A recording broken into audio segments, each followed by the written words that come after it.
Okay, if you're watching this, that means you must have already completed it. You're going to go ahead and double check your work.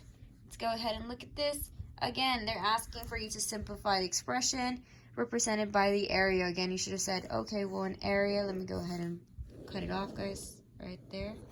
Okay, so you should have been like, okay, well, area, once again, what was area? Area was height times base, or length times width, whatever you want to say it is, okay? But it must be area equals height times base. Let's go ahead and identify our height. This right here is my height. Go ahead and circle it. This is good so you can end up making sure you get it right.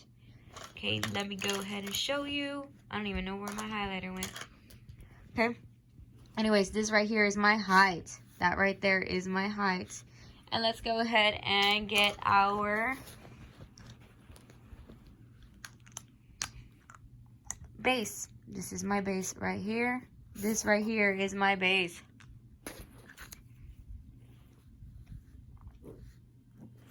You should have put the parentheses around it. Okay. Now all you have to do is work it out. So I'm going to go ahead and fill them in. Area equals height. Height was 4. Again, I circled that one. I put in parentheses because it says base.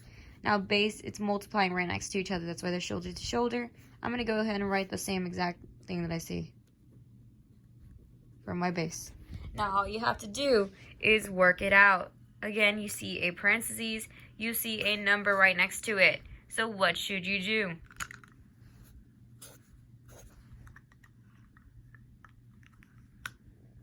Good, that means you would have to distribute. So that positive 4, you're going to distribute to that negative 2D. And that positive 4, you're going to go ahead and distribute it to that negative 6. So you should have worked it out. 4 times negative 2D. 4 times negative 2D. You should have done Mr. Integer Man. A positive times a negative is a negative 8D. Should have got a negative 8D. Oh, we forgot to put area equals negative 8D. And all you have to do is 4 times negative 6. So you should have done 4 times negative 6. Again, you should have done Mr. Integer Man just to double check. Positive times a negative is a negative 24. So you should write negative 24. This right here is your simplified expression. Again, you know it's simplified because you know you can't combine these. They don't have the same variable and they don't have the same exponents. So that right there is your final version, simplified expression. So you can go ahead and box it in.